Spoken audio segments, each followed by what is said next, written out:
Welcome to the hottest real estate topics on the planet, keeping you up to date with all the creative ways to buy and sell real estate without bank qualifying, so anyone can build real income starting today. Here is another great show with Dealmaker Bill and Pete the Rookie.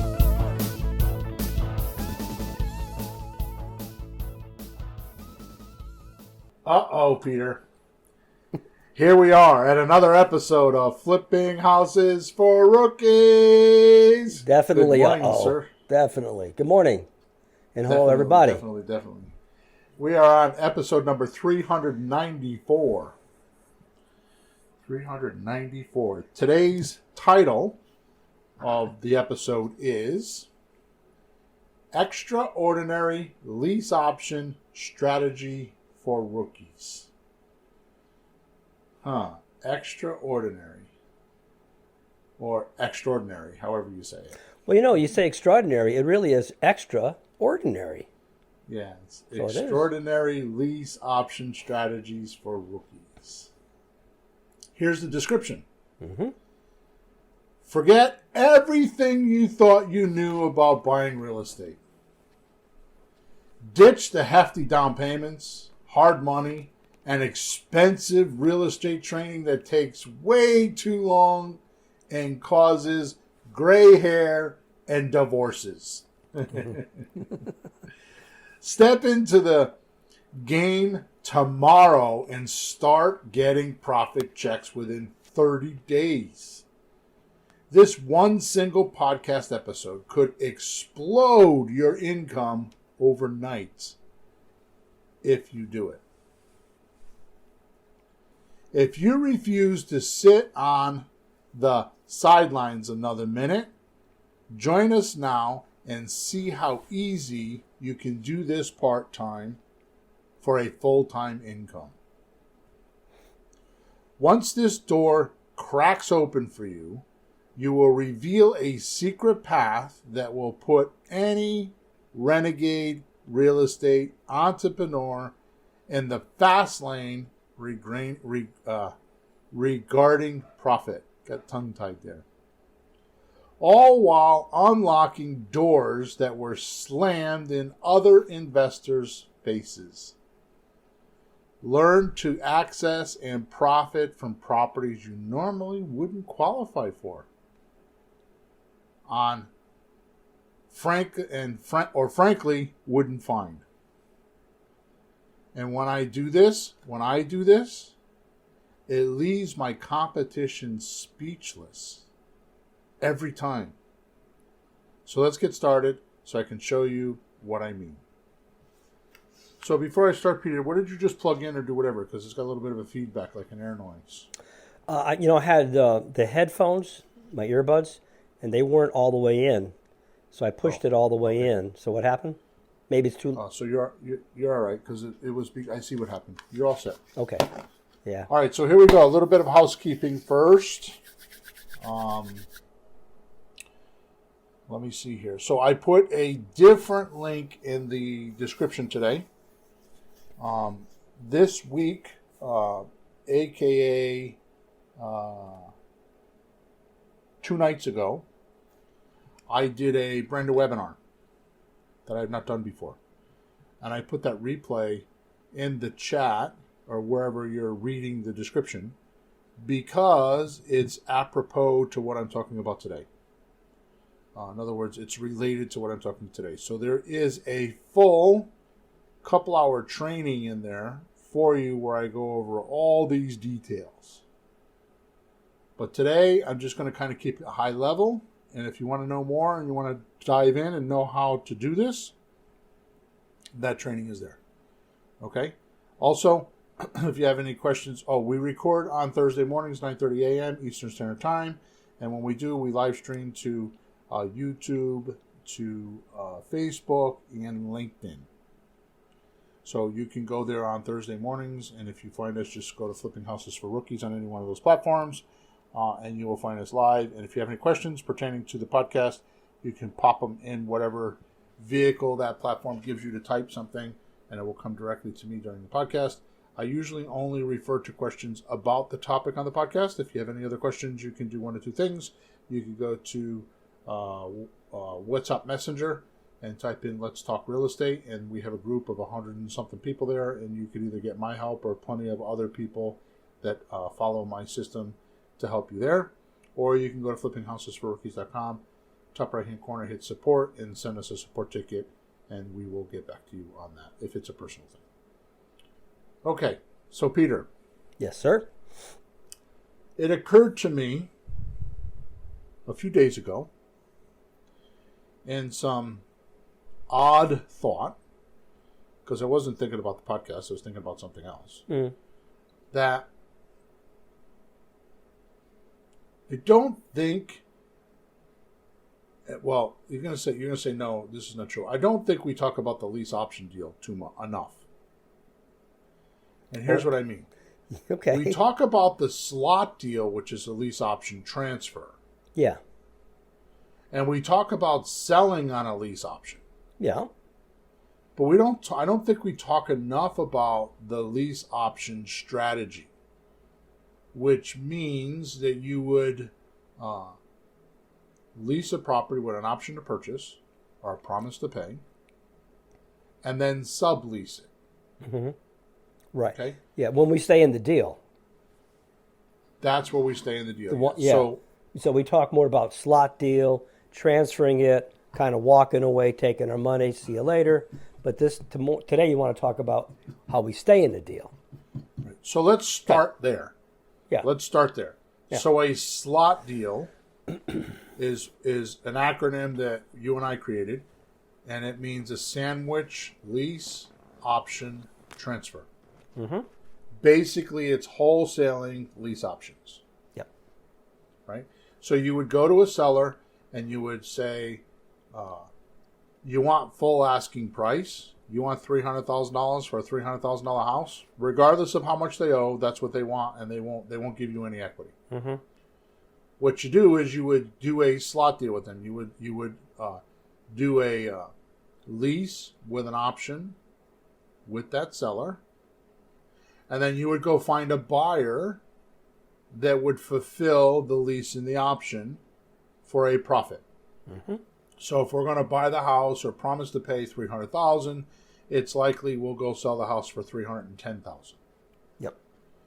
The buyer will give us a $10,000 quote unquote deposit, which is really, or down payment. It's really a non-refundable option consideration deposit, which is, there's plenty of podcasts on that. So you can go listen to one of our other podcasts and it'll explain that.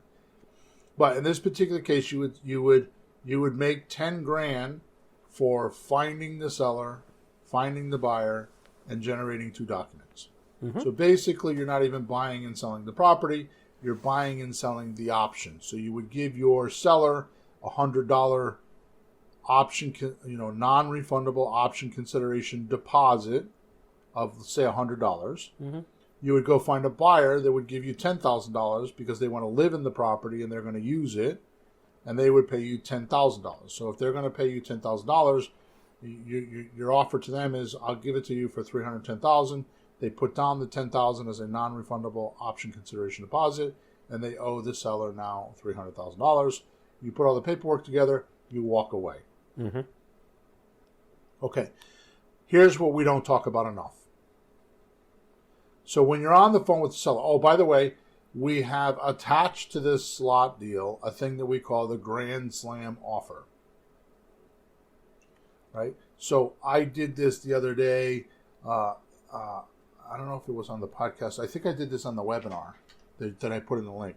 So the property's worth $420,000. Seller owes $410,000. Mm. This is, I'm going to tell you, very common because there are a lot of properties where people overpaid during COVID that are coming on the market now. Hmm. So they owe too much or they're trying to get money back. So the numbers are too high. Yep. This is where the slot deal would work in. Normally, you would throw that deal in the trash. Okay? So I did this deal, which the link is in your description. I did this deal where we actually promised to pay. Now they owe, they want $420 and they owe $410. Yep. I did this deal with the Grand Slam offer and showed them how they can get $604,000 for that property in a 3-year period. Yep. Okay? And it's all legitimate numbers. It's just plain math. And when you learn how to do that, and oh yeah, by the way, when you do that deal, you make 20 grand. So the seller has a piece of property that they're going to be negative $40,000 to $60,000 in closing costs with. Yeah, that's because the problem. they owe too much. Yeah. Right. Yeah. And then on top of that, you're going to so they're going to be negative 40 to 50 grand, or 60 grand. You're going to tell them you don't have to be negative. I'm going to show you how you can take that $420,000 and turn it into $604,000 over the course of 3 years. The offer, when we go through the offer, the seller actually feels foolish to not ask you at least how you got your numbers. And too many of them say, for that kind of money, why would I ever want to sell the property? Even if they want the money for a down payment on the house or something else, they'll go find that money somewhere else. Because the money is so big on this Grand Slam offer that it just crushes any other offer. So we've talked about that in the last several episodes. You guys should already probably know about that. But here's where this podcast is going to start. So you're talking to your seller, and you're telling them that you want to do a slot deal with them, which means you're going to go find them a buyer. It also means that they technically manage the deal, which really means they collect the money and pay the mortgages. And if there is a problem and they get a phone call, they get it. It shouldn't be that way, but if it does, because when we do our leases, there are no landlord obligations, right? Right, but they still have the deed, so they would still feel some obligation, some connection, right? Because it's still their house. So in the script, which you should have by now, because I've been giving that away continuously. If not, then just go on last week's podcast, and there's a link there, and you can get the calculator and script and all that stuff for you. It's not in this week's description, but last week, podcast number 393. Anyways, here's what I do. When the seller says to me, I just want to walk away, I don't want to do anything about it. My response is, well, I can definitely do that, but you have to give me 15% worth of equity and 20 to 25% worth of cash flow for me to stay in the deal. Yep. And I tell them, otherwise, I don't stay interested in this property, and it makes problems. Because if I'm not making money, then why would I want to pay attention to your property? Nope. Right? No. So that usually converts them. And probably about 30% of the slot deals will convert to that. 25 to 30% will convert to that. Right? So when you're a rookie, you should start out with the Grand Slam offer script, which is in podcast number 393. The download link is there, so if you go back to that, you can get it. You should start the script off with that, and then as you go down the script, you'll get into a conversation about what we call the rent to own or the lease option transaction, which is still a sandwich lease option. The difference is you get paid 15% worth of equity and 20% worth of cash flow. Now, I have to say this. This is getting 15% worth of equity is like shooting fish in a barrel. I mean, it's just ridiculously easy. And the reason why is because you can show, and if you use the scripts that I'm talking about, you can show the seller that if they're going to sell it on their own for sale by owner, it's going to cost them about 10% in closing costs, and they're going to screw it up because they always do. Or if they sell it with a realtor, they're going to use about 15% of that money for closing costs. So the 15% is money that they think they had, but they really don't because they need it for the transaction fees. So if they give you a 15, so if I have a $100,000 house and I'm selling a $100,000 house, 15% of that money, which is $15,000, is going to go towards closing, and I'm only going to net $85,000. Right. So if you say to a lease option person on this transaction, I'll give you I'll give you 85%. That's their full offer. That's what they would get if they sold the house on the regular market. Mm-hmm. So they're getting top dollar anyways. So your offer is the same thing they're going to get everywhere else. Right, but without all that aggravation. And people tromping through the house and all the things that they don't like, right? Unpredict on loans closing, unpredict on when they can move, can they go get another house, like all this stuff, all these maybes, maybe this will happen, maybe that'll happen, right? Come into play on that transaction, and people don't like that. Hey, I got a question. Either I should know this or it just hasn't come up.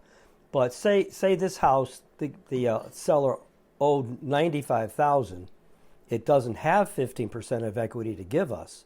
Is there still a way to do that? Because there's no equity there? Yeah, you could do that with a slot deal. Sometimes I'll do a rent to own on those. It depends on the cash flow. Mm-hmm. But let's go through some numbers, and then we can address that later. Okay. So yeah. I mocked up a deal here. So this is where we're at. So we talked about a slot deal. Seller says, I don't want to stay in the property. And you say, well, if you give me 15% worth of equity and 20 or 25% with the cash flow, I'll do it all for you. Right. You walk away, you have nothing to worry about. Mm-hmm. So the house that I mocked up here, or it's actually a deal, right, is worth $300,000. So if the seller allows us, it's not what they owe. You don't know on a lease option. You don't care how much they owe. Mm-hmm. You don't need to go into how much you owe. You don't need to do any of that here. You don't need to go into a deal on how much you owe until you get down, because it's a slot deal, and then it's option deal, and then rent to own, and then subject to. So on the hierarchy, you don't need to know how much they owe or how much their payments are until you get down to a subject to deal. So you have none of those conversations until you get down to that transaction. So in this case, it's just a rent to own, so you don't need to know how much they owe, as long as it's not more than $300, and how much their payments are. Mm-hmm. Now, I will ask in the script, because you start the script off by saying, do you have time to talk? They say yes. Is the house still for sale? They say yes. Whose name is on the deed, and it's theirs, so you're talking to the right decision maker. And then the next question is how much do you want for the house? I want $300,000. Well, the only way that I could pay $300,000, and as is conditioned, without any landlord obligations or anything, is if I make monthly payments. Can we talk about that? And they say yes. So now we're talking about, you skip over the slot deal now, and you go right into the rent to own. Why do we skip over it? Because they're willing to take monthly payments. Oh. And they're willing. So I go right into, now this is what I go right in the rent to own. Mm. Now, if they come back and they don't want to give us 15%, then we go back to the slot deal. I see. Yeah, because both ways they have to take monthly payments either way. Right. But you actually, the thing you're doing is you're getting the lower in the hierarchy. The lower you go, the more money you actually make, just the way they're constructed and built up. So if you can get down to the one a little lower, there's the monthly cash flow, all that's, and some equity. Yeah, I see why you would do that. It's the more profitable deal structure for me. I'm going to start with that. Yeah, that's interesting. Right? Yeah. Well, that's what we're talking about this today. Yeah. Okay. Right? So the seller's willing to give us a 15% discount on a $300,000 house. That's $45,000. So your offer to them, your option is going to be $255,000. Now, $45,000 sounds like a lot of money, but I'm telling you, if they sold this house, their closing costs are going to be damn close to that. Right, but one thing I learned in all these creative financing podcasts and training and talking is it's not just the money. They're paying a little bit for the aggravation we're saving them, the problems we're solving, that part of it. It's just that. I was talking to my son the other day. He got a big offer at a company, and his current company will match it, and the wife wants him to take it. But even if it's a little less, it'd be less aggravation to not move your job. So what's the difference? A couple of bucks to stay where you're comfortable, you know what you're doing, instead of some new thing crazy. So there's always the money and like the aggravation factor as well. And these people will pay $5,000, $10,000, $20,000 for saving them that. It's an important thing. Like Which is the reason why I got to we go to talk about Ohio in 2 weeks. Okay, I'll help you do that. What's that worth to somebody who's got to go? It's worth something. Yeah, we did that for a girl one time. You know the more details, but they had an adult child that just had their second or third baby, and they needed help. So the mom and dad moved to their city so they could help them with the children. Yeah, it was and 6 they sold weeks. us their house subject too. Yeah, 6 weeks. You can't sell a house in 6 weeks with a realtor. Very Right. Now here's the important thing, okay? We're not taking any money from them. They're already paying the closing costs if they do another transaction. So we're giving them a full asking offer. So you need to get that in your head right away. Now, as I go down the script, I'll say to them, okay, so good. So as far as the payments go, how much do you pay a month now? And in this case, they'll say $2,200. Does that include the taxes, insurance, and the HOA fees? Yes. All right, perfect. That's how much I'll pay, okay? And that's the negotiating. There is no quabbling or quibbling or whatever the word is. You just say that's how much I'm going to pay. Mm-hmm. If they say no, then you can negotiate how much profit they want to make. But that doesn't happen probably 1 in 100 times. Mm. So in this particular case, our option agreement is going to be $255,000, and we're going to agree to pay $2,200 a month. Mm-hmm. That's PITA, principal, taxes, and insurance. Now, we know that when we sell, we can build equity into this puppy. We know that we can get at least 5% over the market value for an asking price. Mm-hmm. So $300,000 times 5% is $315,000. Yep. I would sell this house for $320,000, $319,900, but just for mathematical purposes, 5% is $315,000. When you're selling houses on a rent-to-own or lease options, you can go up to 10%. I strongly suggest you to go higher than 10%. Now, what predicates whether you should use 5% or 10%? What predicates it is the comps. Mm. So if this house is really worth $300,000, you don't want to go too high because eventually this buyer is going to be in the bank trying to get comps to get a mortgage. So you don't want to sell it for $340,000, and they're trying to get it comped for that. Yeah, because the bank won't appraise it that high, because they don't want to loan money if it's too much. But if you can buy this house for $290,000 or $280,000, then you're going to want to add at least 10%. Mm-hmm. Right?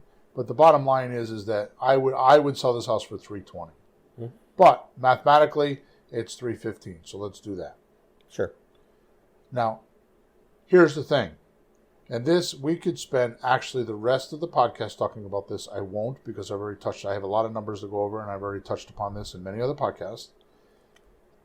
The first thing you have to realize is the seller probably doesn't owe $345,000.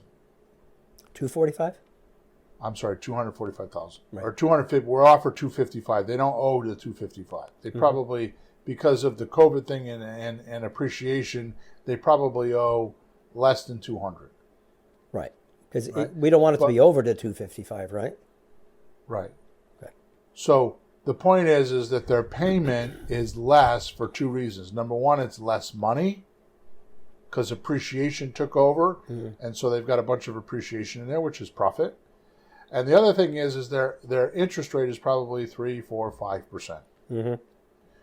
Now, that makes a difference to us. Not that we're going to sell interest because we're not doing that, but our payment in this particular case is going to be on the high side. It's probably lower than this, but just mathematically, it's $2,850.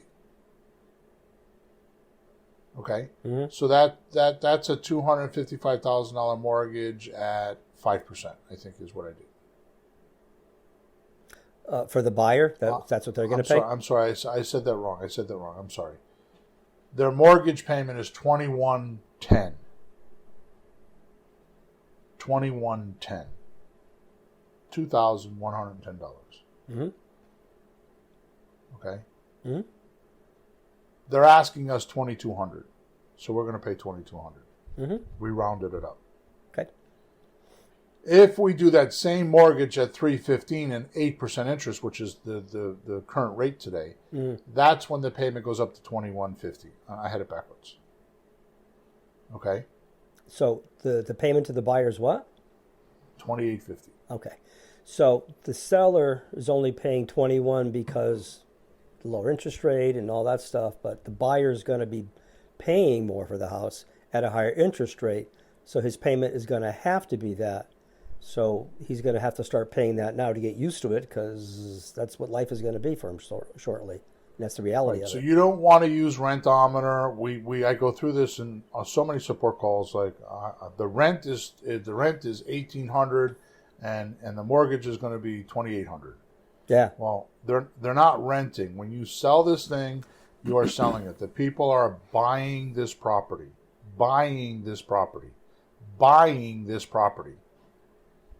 which means your intention and their intention when you start is they're going to go get a bank loan. Yeah.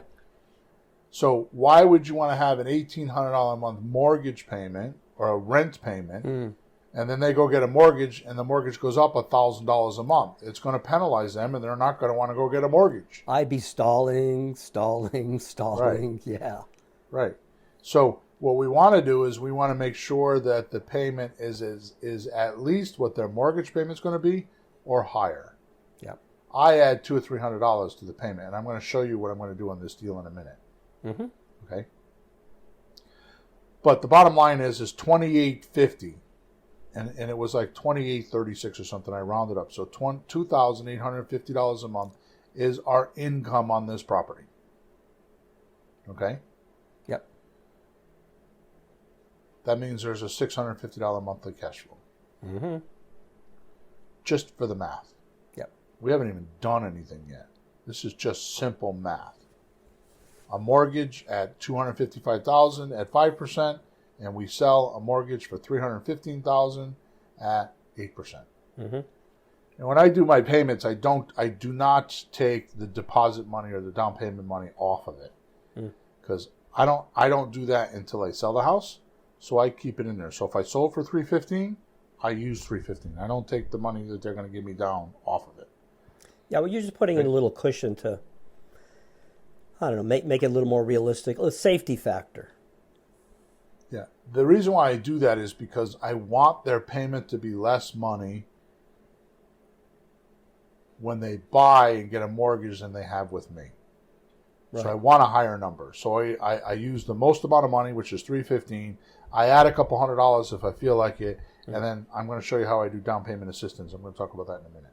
Right. But the money they give, that $15,000 up front, counts as their down payment when it comes time to tell the bank, yeah, I put... They owe $300, yes. Yeah, and it counts. And it doesn't matter when it is. Yeah. Could be 2 years from now, and it does. Or we took it, but they still paid it toward the house, so it's okay.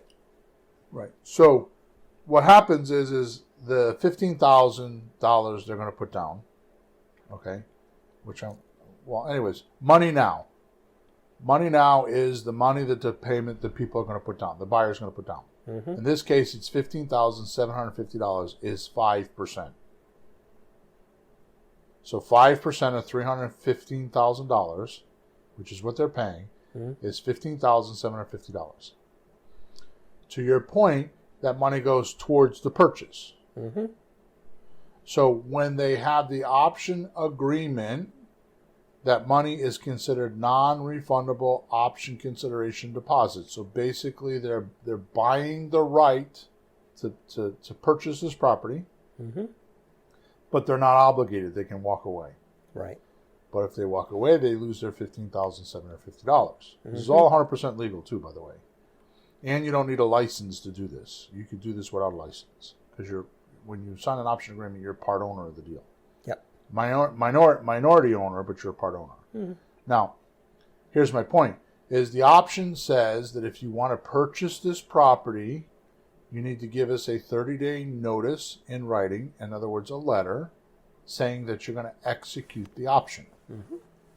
When you send that letter, when the buyer sends that letter and executes the option, you're going to write a purchase and sales agreement so you can go to a closing. Because a purchase and sales agreement is a device that tells everybody how we're going to get from here through the closing. Yep. To and through the closing. It's all the rules and all the agreements in writing. Mm-hmm. The buyer agreed to this, the seller agreed to that, the bank agreed to this, the tax people agreed to that, everybody's agreement, right? At that point, when you go from one document to another, so the $15,750 on the option agreement is option consideration deposit. As soon as you go over to the purchase and sales agreement, it becomes known as a deposit money. It's the same money, just different names. Mm-hmm. And it doesn't matter if it's 2 years later or 5 years later. They don't have to come up with more money later on. Right. Right. And the reason why is because the bank's job, once they appraise it for the $315,000, their job is to make sure you get $315,000. Yep. That's their job. So they'll lend $300,000, but they want the seller to have $15,000 into the deal. Mm-hmm. And so it all equals out. Okay. So money now, we got $15,750. That's within 30 days. You get this deal today and you sell it tomorrow, you get $15,750. And in case anybody's curious, there's a very special bank to put that money in. You have to use this bank for that money. You have to open What's it in called? advance, right? Every morning, Right. Well, you have to open this. It's already open. That bank is already open. You already have an account there. So Every what's the name morning. of the bank, Peter? Hip National Bank, baby. There you go. Yeah, I'm It's joking your about pocket. I open mine every morning when I put my big boy Yeah. pants on. Yeah. Okie dokie. Yeah. All right. Now let's talk about which, by the way, I was going to start the podcast this way and I didn't. What I'm teaching you today is a retirement.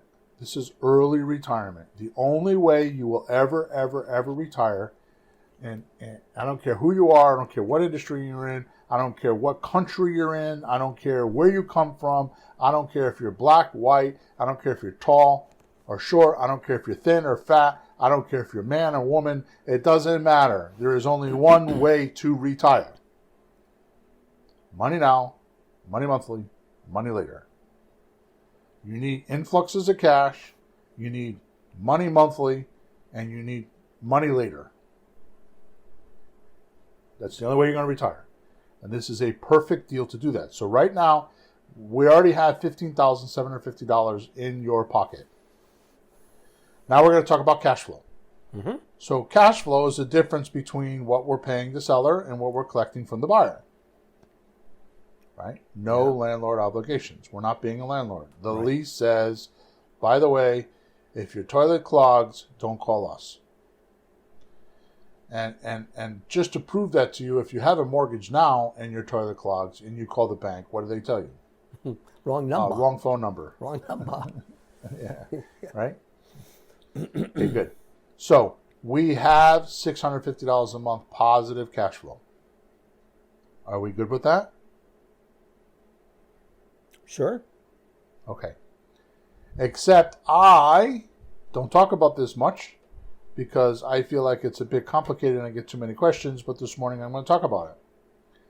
If you change one thing like what I did, one thought process in your head like I did, which I needed a coach to help me with this because I was doing this for 25 years and not even attempting it and gave away hundreds and hundreds of thousands of dollars. Yeah. This one concept. Instead of asking, because the reason why we ask for 5% down is because that's what FHA asks for. Sure. So this way here they have enough money, so when they go in to get their loan, you don't need more deposit money. You already have all the deposit money, and FHA will approve them because you already have 5% in the bank. Mm-hmm. Right? Well, how about if you ask for 10% down? Yeah, but what if they don't have it? Exactly. So what we do is we take 5% now, which is the $15,750, and we tell them we will finance them the other 5% over the course of the 3-year lease. Mm-hmm. So in this particular case, we're not charging any interest. We're just having them pay the principal. If you take $15,750, which is the other 5%, and you divide it by 36 months, which is the 3-year lease, that would be $437 a month. Mm. Okay? That's what we call DPA, down payment assistance. Okay? Mm-hmm. You with me? Yeah, well, it actually helps them in a way. If they pay that extra 5% over a few years, when they go to the bank, they need to borrow less. And imagine how much that's going to save them over 30 years. It's going to save them way more than $15,000 in the long run. So it's good for them too if they can do it.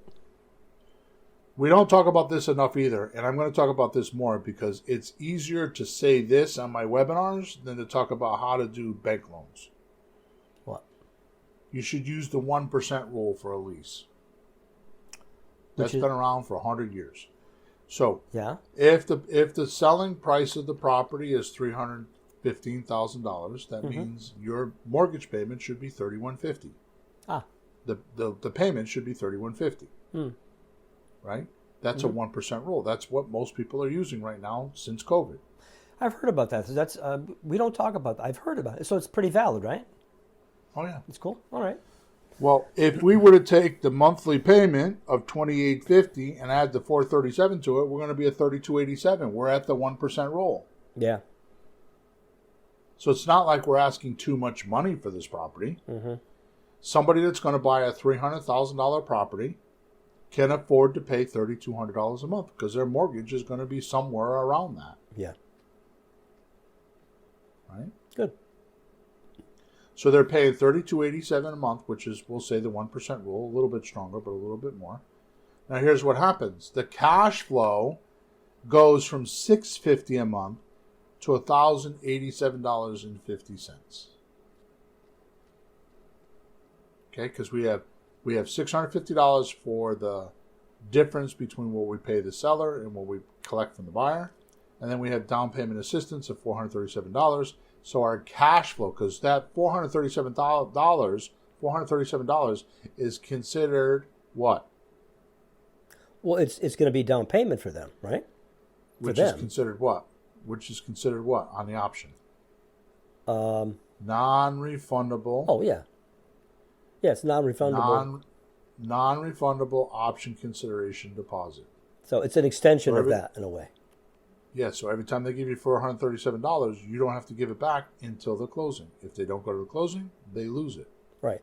And you don't give it back, you give them credit and note that they paid it. Right. It's not cash. Yeah. Okay, so is this making sense so far?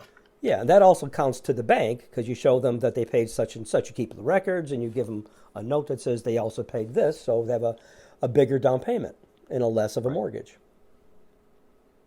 Okay, now we have money later. Mm-hmm. So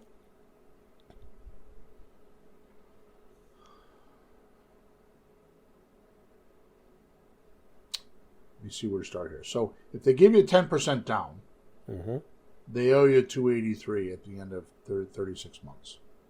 Mm-hmm. Okay. If they went the full 36 months, which I don't know if they are or aren't going to do, but I'm going to assume that they do because 10% down is $31,500. So they're giving us 5% now and 5% a monthly payment. So let's just say they go 36 months and they have 10% down. Mm-hmm. That's $31,000, $31,500 subtracted from the $315. Yep. We owe the seller $245. Was it $245 or $255? Yeah, I did that wrong. Anyways, we got $40,000 in back end profit. So when the house sells, we only have to pay the seller that amount, his amount, Right. but we keep the difference up to the $300,000 that we promised him. Right. Wow.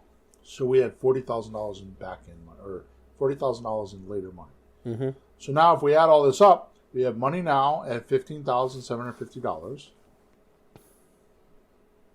If we do the down payment assistance program, we have monthly cash flow of $1,087, which equals to, over the course of 36 months, $39,150. Mm-hmm.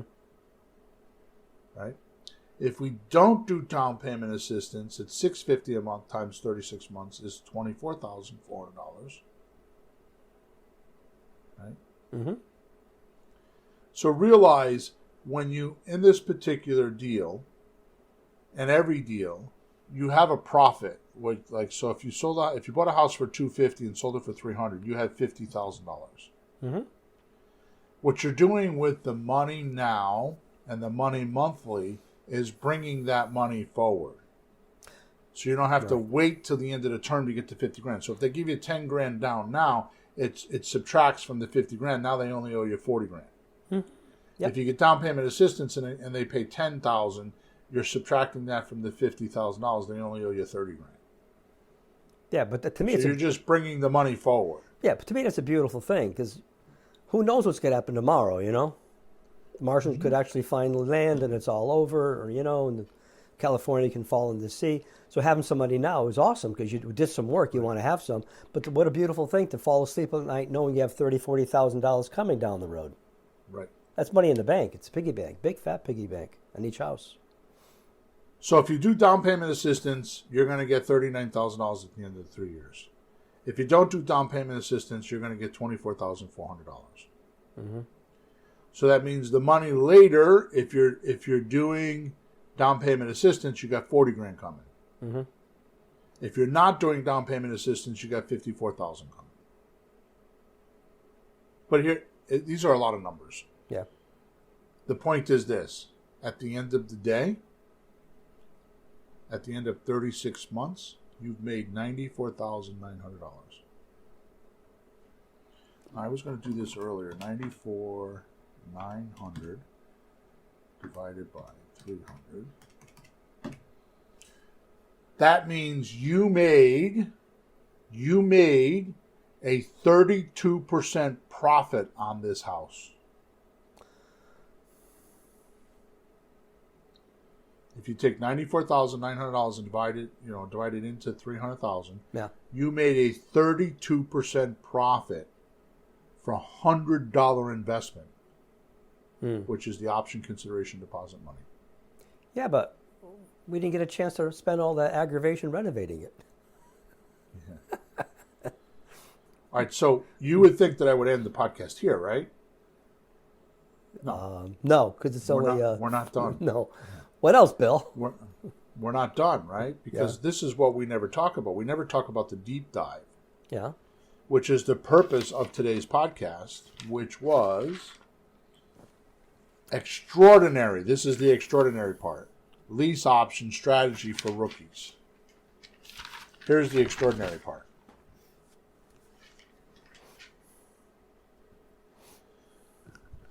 What I've done in the past, and you've seen me do this, what I've done in the past, I add to my option agreement. Now, I don't talk about this because it's a diversion from our regular system. Normally, we do this in other strategies. But I've done this, so I'm going to explain it. What I do is I add to my option agreement one sentence. One sentence. One sentence. How many sentences? One, but now I'm starting to wonder how many words. And what does it say, Bill? When I make a monthly payment, I get the principal reduction for that payment. Why should you get that? Usually on a lease option, when somebody's leasing to you, they would get the principal reduction. Like on a slot deal, they get the principal reduction. Right, because they still have the deed. It's still their house, so they get it. So here's what I do when I do this, because I usually do this with multifamilies. Yeah. Like a 2 or 3 family. I usually do a master lease, and then I sublease it and I landlord it. Yep. Right? So what I tell the person that I'm buying it from is, listen, no disrespect, I don't know you, just like you don't know me. They say they don't trust me. Well, I don't trust you. I tell them that right up front. Because they don't trust me, and they know that. So I tell them, well, the funny thing is that you don't trust me, but it's actually backwards, because I'm the one putting up all the money, and I need to trust you more than you need to trust me, because I'm putting up all the money. So here's my problem. If I pay you the lease payment, how do I know you're paying the mortgage? And I have a buyer that's under contract with me that if I don't perform, they sue me. So if I make my monthly payments to you, my lease payments to you, and you don't perform, I'm in the middle of a litigation, not you. I mean, I'm going to sue you too, but I'm in the middle, and I don't want to be in that position. Yeah, because if he doesn't pay the mortgage, the bank could foreclose, and you can't sell the property to the buyer, which you promised, and you have all that money in Hip National Bank that you spent by now. That I have to give back, and I got to deal with litigation. Yeah. So I'm not doing that. So what I'm going to do is I'm going to make monthly payments to your bank. Yep. That lease payment that I'm giving you, I'm going to make direct payments to your bank. So you're going to need to give me that information, and I'll mail the checks to them every month. You can keep everything in your name, you do whatever, but those checks are going right to your bank.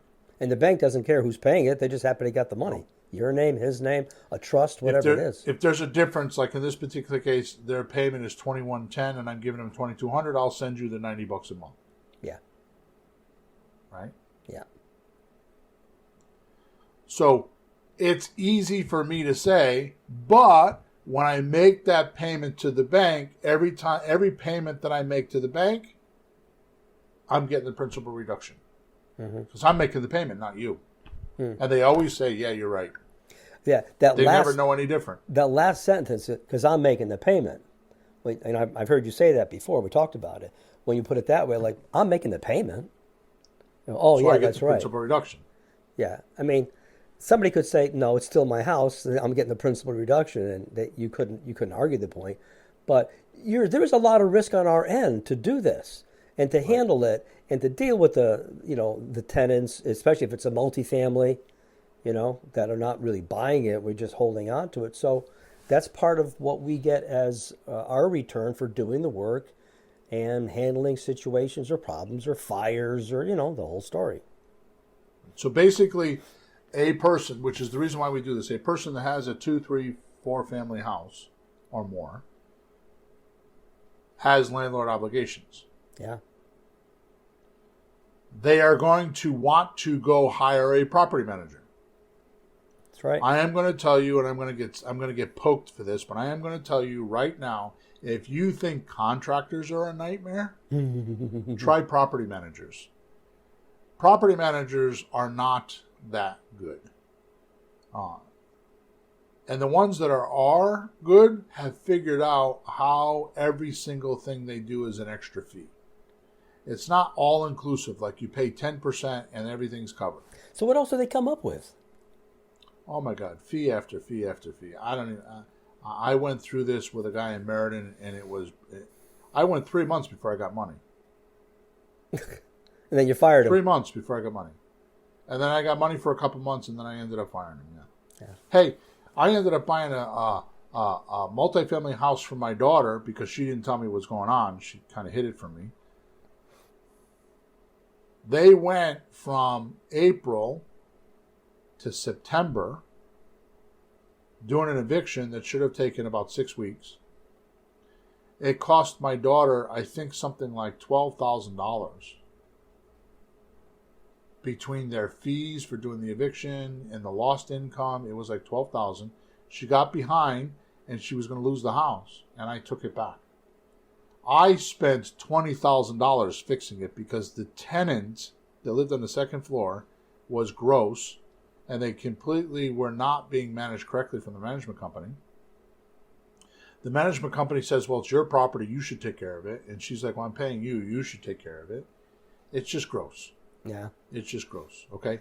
So here's my point is the landlord or the person, the seller that owns it is probably a burnt-out landlord. And what you're proposing to them by doing this is, I'm going to manage your property, but I have a stake in the game. I'm not just a property manager charging you fees. Now I have a stake in the game. I'm part owner now, and I'm going to collect my fees and my money based on my ability. You're not paying me. We agreed to these terms at $245 or $255, whatever the number is, right? We agree to these terms, and we agree that I'm going to pay your bank $2,200, or pay the bank $2,110 and pay you $90 a month, and you're done.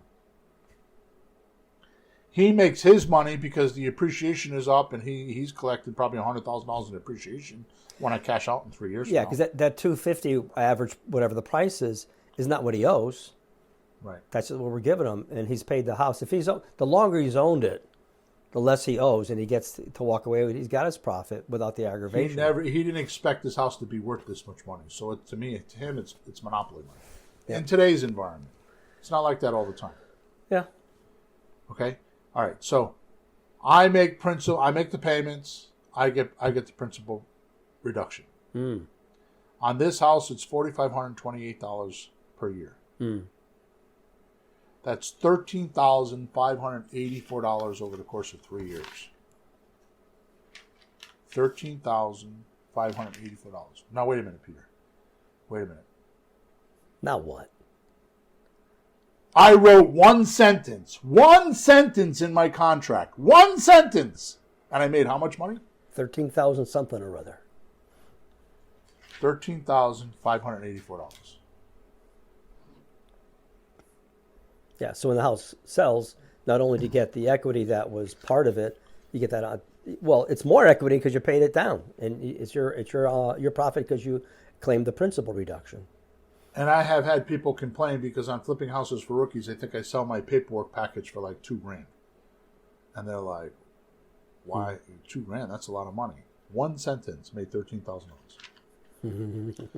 Then my last move on this deal is the option agreement with my buyer. When I sell, and we've talked about this recently, but this is going to help you because you've had some questions about this, and this is what we will be doing from this point forward because this is new. Okay. What I used to do is if you pay me within the first 12 months, whatever the $315 or whatever the asking price is $315. Yeah. After that, I add 0.5% per month, which is 6% per year for appreciation. I've decided that I'm not going to do that because I did research and I found out over the last 100 years, real estate average increase is 3% a year. Right. So 3% a year is 0.25% per month. So here's what we do. We're going to add in the option agreement that on month 1, the price of the house will appreciate by 0.25%. That's $9,000 for 12 months. Okay. Now watch this. You ready, Peter? If you do this on day 1, which is what's new for us because we used to do it on day 12, but I've come up with this new idea that we're going to be doing from this point forward. I've already done it once. I'm going to do it again. Yeah. You add 0.25% on the first 30 days. So if you buy in January and February, it's 0.25% higher. So like at the end, after a month. After 30 days. Yeah. Okay. You tell the buyer if they pay the monthly lease and the down payment assistance each month on time and get their loan within 12 months, you will give them back the $9,000 or however much. If they do it in 8 months, it wouldn't be $9,000. But if let's say it's $9,000 for 12 months. Are you with me? Yeah, and you will give them back the $9,000 in the closing by reducing the price back to the $315. So they're paying $315, right. And then it goes up 0.25%. If they wait 12 months, it's no longer $315. It's now $324. Right. So the price of the house would go up, but if they do the down payment assistance and they pay on time, you won't charge them that extra $9. It'll go back to the... If they pay their lease on time, the down payment assistance on time, and they get their loan within the 12 months, you will give them back the first $9,000. What this does is it motivates them to do what? Pay on time. Right. So if they pay 1 day late in 1 month, what do they lose? $9,000. Right. And you give them to the 12th to do that? Or was it the first? Whatever the contract says. Okay. I do the 25th. I like the 25th. You pay on the 25th, and by the 1st, it's late. Yeah. Right? But whatever your contract says, if they pay on time, the lease and the down payment assistance, and they go get a mortgage and they're ready to close in the 12-month period, you will give them back whatever they paid. In this particular case, if it was a 12-month period, it would be $9,000. Right. They didn't actually pay that each month. It's just that the price went up, right? Right. Yeah. Okay. You'll give that back to them at the closing. Yeah. But it motivates them to pay the lease, and it motivates them to pay their down payment assistance, because what used to happen to me before is the things would get rough and I can't pay the down payment assistance this month. And then I added to my leases and my option agreements, I added what we call cross default. It's an extra paragraph that's 3 or 4 sentences. What it says is, if you don't pay your down payment assistance, you jeopardize your lease agreement with me. You're in default. If you pay your lease late, if you pay your rent late, you jeopardize your down payment assistance and lose it. So These contracts are good. either the monthly lease payment or the down payment assistance, either one could void the option. Wow, because they agreed to it. It could void one or the other. So that's in the first year. Do you continue that second, third year? Or? No, they have 12 months to go get a mortgage and get their credit. Right. So After that, it goes up 0.25% no matter what. Yeah, the first 9, the next 9, the next 9. Well, the thing that makes sense about that, and as a business person with some other business things that I've done, every time I have a problem, I go, well, next time I'm going to do this so I don't get in trouble. Next time, right. So you're solving everything that could go wrong, that people could be, not doing what they promised and not leave us holding the bag. So it's covered one way or the other. This is the reason why I say I make more money if they default than if they pay. Yeah. All right. Now let's move on, because I got a couple more minutes here and we're at 58 minutes of the hour, right? Okay. Now let's do the entire deal for 3 years. Okay. You got $15,750 for down payment. You got $39,150 with the down payment assistance profit after the end of 3 years. You have $40,000 money later, which is $94,400.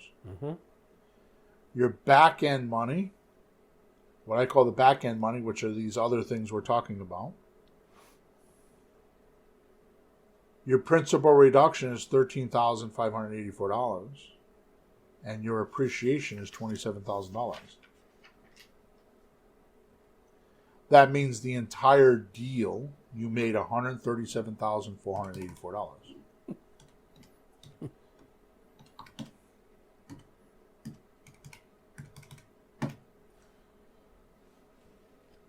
That means we made a 46% profit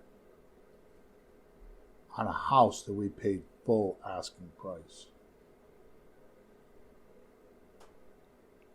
It almost doesn't make sense, Bill. But I've seen you do it. I've seen the numbers. You make more money on the house than doing a renovation and all that aggravation. Crazy. Now, if you don't have thick skin and you don't want to hear me rant, then end the podcast now. Because here's my point for today. I just showed you how to make $137,000. It's simple math. Listen to this podcast multiple times and you'll hear the math. Okay? Go watch the training I just gave you. That's 3 hours long, 2.5 hours long. Go watch it. The link's in the description. But the bottom line is that I'm not wrong with my math. It's $137,484. That number's not wrong. I don't care what you do. That number's not wrong. We've taken this stuff to our accountant, right? Yeah. Matter of fact, that number is actually low, because when I do the principal reduction, I only do it if you had the mortgage for 12 months. And a lot of people have had the mortgage for 10, 12, 15 years. And the principal reduction is a lot more than that. Yeah. Okay. All right. $137,484 for 3 years. for a 3-year sandwich lease option that you stayed in. This is why I call it the retirement program. If you did one of these a year, okay, for 3 years, how much money is that? Right? Now, here's the point that I want to make. You made in a 3-year period $45,828 per year. If you take 137,484 divided by 3, that's $45,828 per year. Hmm. You with me? Yeah. If you break it down by hours, if you work 20 hours to get this deal, you made $6,874 per hour. If you work 20 hours to get this deal, you made $6,874 per hour. If you worked 30 hours to get this deal, you made $4,582 per hour. If it took you 40 hours to find this deal and do it, you made $3,437 per hour. $3,437 per hour. If it took you 80 hours to do this deal, now this is completely stupid, but if it took you 80 hours to do this, find and do this deal, you make $1,718 per hour. Oh, that's not enough. No, that's not enough. Now, wait a minute, Peter. Wait a minute. Let's say it takes you a whole month. You spend 40 hours a week for 4 weeks. 160 hours to find this deal. You're still making $859 an hour.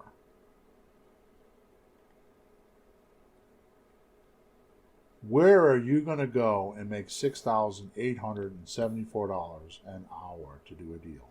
To do anything? You got to be Taylor Swift to do that. Evidently. Evidently. Now here's my question. What's stopping you in life?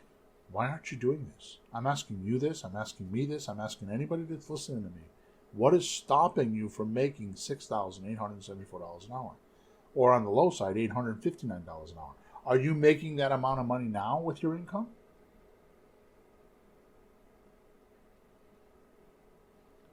Because here's what I know. If you had a job that paid you $6,874 an hour, would that kid's soccer game be more important than $6,874 an hour? Had to help your mom and dad do something, run errands, go get their medication, stop by their house? Would that stop you from going to your job and making $6,874 an hour? What's in your life that is stopping you from going to that job? It's like you have this job. It's right in front of you.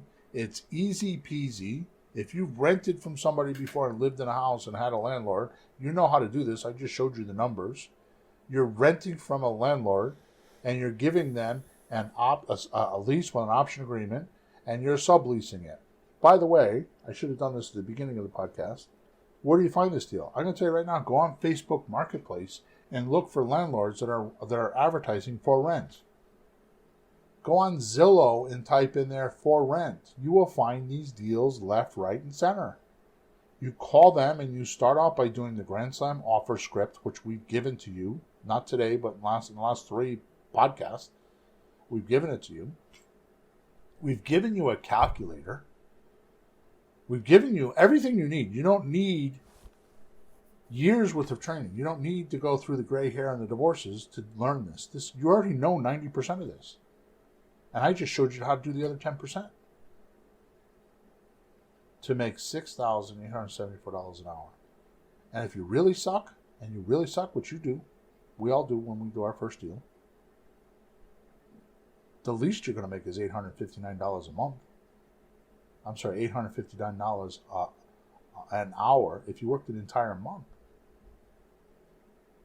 So what's in your life that you can't do this? What's stopping you from making $6,874 in your life? What are you telling yourself? What crazy ideas do you have in your head that you're not making this simple where you could just do it?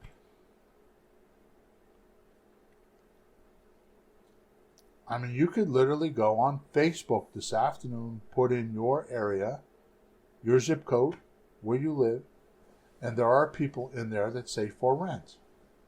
Landlords, and you can message them and say, would you be willing to rent for a year or two and then sell to me? And they will respond. You do the same thing on Zillow. You can use creativereplay.com. You can find these people. So if you're talking to people, why aren't you doing these deals? What are you saying to them or not saying to them that you're not doing a deal like this? If you're not talking to people, why aren't you talking to people? Because you could make $6,874 per hour on a deal that could take, and it should not take you more than 20 hours. Once you find a deal, it should not take you more than 20 hours. So what's in your life that's holding you back to going to that job where you get paid $6,874 per hour? Because I'm going to tell you right now, if you had a real job that you had to punch in and you were going to get a paycheck for $6,874 or $137,000, I promise you, no one. Your car breaks down on your way to work, you'd run. You get out of the car, you'd run. If you were starving to death and couldn't get there because you're undernourished, you'd chew your toe off to get there. If your kid was having a baby, you'd be like, I'll be there in a little while. I got to make $6,800. You know what I mean? I'm being facetious, but you understand what I'm saying? Yeah. You would figure it out. And this opportunity that I'm talking about is exactly that. It is a job that you could have, a part-time job that will pay you full-time income. You just need to figure out what's the barrier in your way to keeping you from finding that deal, right? The formula is finding and speaking to a motivated seller, telling them what you do, asking them what's needed and wanted, and then giving it to them. And I just talked about that today for an hour. That's the formula. So why aren't you making that phone call today? Why aren't you sending that text today? Why aren't you looking for that person? Why aren't you waking up in the morning and saying, who, like Grant Cardone says, who's got my money? Why aren't you making that reach? Why aren't you reaching to somebody that might have this deal waiting for you? What are you doing that's so damn important? Or what are you not doing that's so stupid that you're not even thinking about this? And I'm going to tell you right now, my final words. The only thing stopping anybody from doing this deal is their attention units. If your attention's on all the drama in your family, you're not going to think about this deal. If your attention's on your car broke down this morning and you don't have the money, you're not going to do this deal. If your attention's on your mom needs some pills that you got to get because she can't drive to the pharmacy, you're not going to do this deal. If you think that you can't do this deal because you need more education, you're not going to do this deal. If you think you have more to learn and you're not me, and you think it's skill that makes deals, you're not going to do this deal. You don't need skill with this deal. What you need is you don't need massive education. You need massive action. Because when you call enough people and you talk to enough people, this deal will just surface and it will fall in your lap and you'll know what to do because you've rented from a landlord before.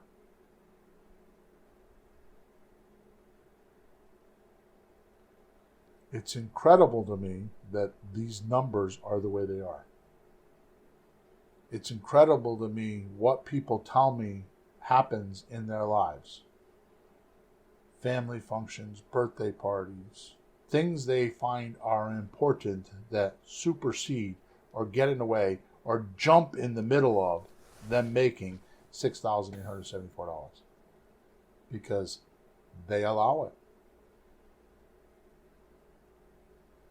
their attention on making money is not that high. Some people are like, I don't want to make $6,874 a month. Okay, then why are you listening to this podcast? I mean, why couldn't you do a few of these deals a year and for the next 5 years and set your life up? I don't care how much money you make. Why wouldn't you want to do that? My friend just started a program, and he's a done for you guy, right? He does it all for you. He advertised, if you have $100,000, I will buy you 5 houses that will make you $100,000 a year in profit each year. And he's going in his backyard. He take the person that signs up to his to this program has to prove to him they got $100,000, and he goes on the MLS, buys the property, does the transaction, 1% loan, like I just told you, 1% payments.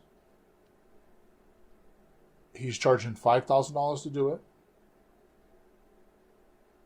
And like one guy, he just bought a house, paid $151,000 in cash. He gets his $150,000 back in 4.3 years, number one. And number two, he's making something like, I think when we did the math, it was something like 21.6% on his money.